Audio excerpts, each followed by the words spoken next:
வெப்சைட்ல ஒரு டெக்ஸ்ட்டை கிளிக் பண்ணா அனதர் வெப்சைட்டுக்கு எப்படி போகுதுன்னு யோசிச்சிருக்கீங்களா? அதுக்கு தான் HTML-ல A டேக் யூஸ் பண்றோம். ஏன்னா ஆங்கர் டேக். எக்ஸாம்பிள் Ahrefs-ல கூகுளோட லிங்கை காப்பி பண்ணி போடுறோம். இப்போ இதை போட்டோம்னா நமக்கு நம்ம வெப்சைட்ல கூகுளோட பேஜ் ஓபன் ஆகும். இங்க Hrefs-னா லிங்க் அட்ரஸ். Hrefs-ஓட ஃபுல் ஃபார்ம் என்னன்னா ஹைப்பர் டெக்ஸ்ட் ரெஃபரன்ஸ்.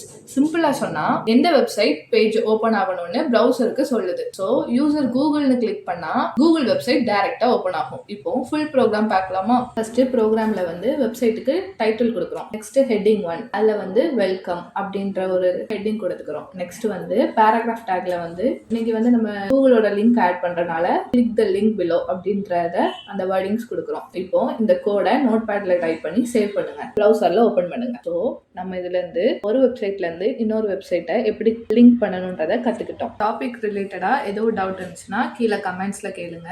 இன்னும் HTML டீப்பா லேர்ன் பண்ணணும்னா தாரா டெக் பிஸை காண்டாக்ட் பண்ணுங்க. நாங்கள் கோர்ஸ் ப்ரொவைட் பண்றோம். அதில் சர்டிஃபிகேட் அதுக்கப்புறம் லைஃப் டைம் கைடன்ஸ் உங்களுக்கு கிடைக்கும்.